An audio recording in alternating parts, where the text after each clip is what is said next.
Alright, welcome back to the Recipe Analyst. Today I'll be making Malted Forever Brownies from Dessert Person by Claire Saffitz. To start, I line the 8x8-inch baking pan with aluminum foil in a crisscross pattern, and then I butter it. The butter does like to stick to the aluminum, so it can be a little bit tricky, so you might want to butter it before you put the aluminum foil into the pan.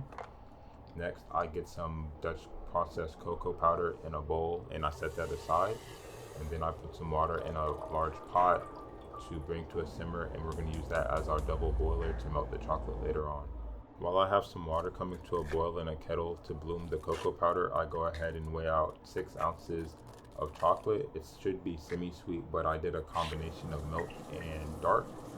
And then I use a 1/4 cup of boiling water and I stir that into the cocoa powder until there are no more traces of the dry powder. Then I go ahead and chop up the chocolate that's going to be melted into the brownies. So this is that 6 ounces that I just weighed out. Next, I add the fats to the bloomed cocoa powder. So I use some neutral oil and some butter. And then I go ahead and add the chopped up chocolate. And now I can put that over the simmering water to melt everything together, and I stir it every once in a while to make sure nothing is getting too hot. Everything comes up to temperature evenly. Next, I go ahead and measure out the sugar, so that's regular sugar and dark brown sugar, and I set that aside in a separate bowl. And once all the chocolate and butter has been melted in the double boiler, I can take it off and set that aside to cool.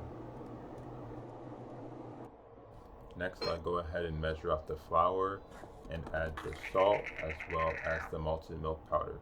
My malted milk powder was a little clumpy, so I used a sifter to break it up a little bit.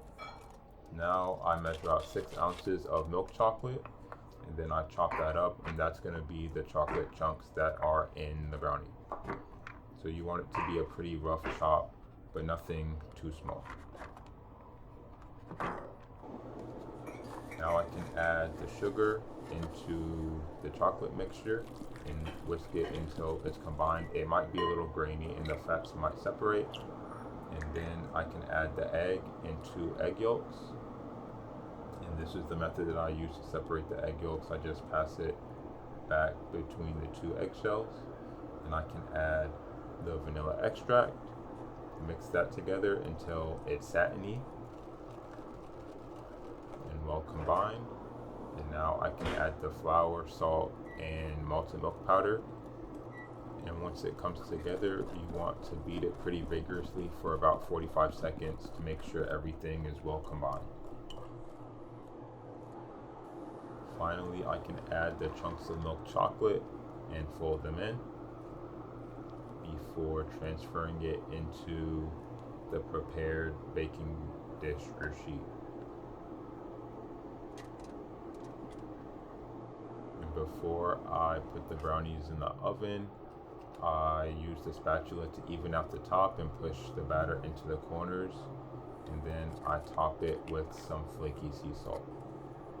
I baked these for about 26 minutes, and at that point the top was slightly puffy and shiny, and then I let them sit out for about an hour to cool before putting them in the refrigerator to cool completely. So what did I think of these brownies? These are probably my favorite brownies that I've ever had or made. They aren't very cakey, and they're more on the fudgy side of brownies, which I actually like. And the chocolate flavors are just very good, and you have a good combination of the dark and the milk flavors. And the chunks of chocolate add some nice textural contrast. So I decided to give these brownies an 8 out of 10. I definitely recommend you give them a try. Anyway, as always, you can read the more in-depth analysis at therecipeanalyst.com and let me know if there's any recipes you want me to try. Thanks for watching.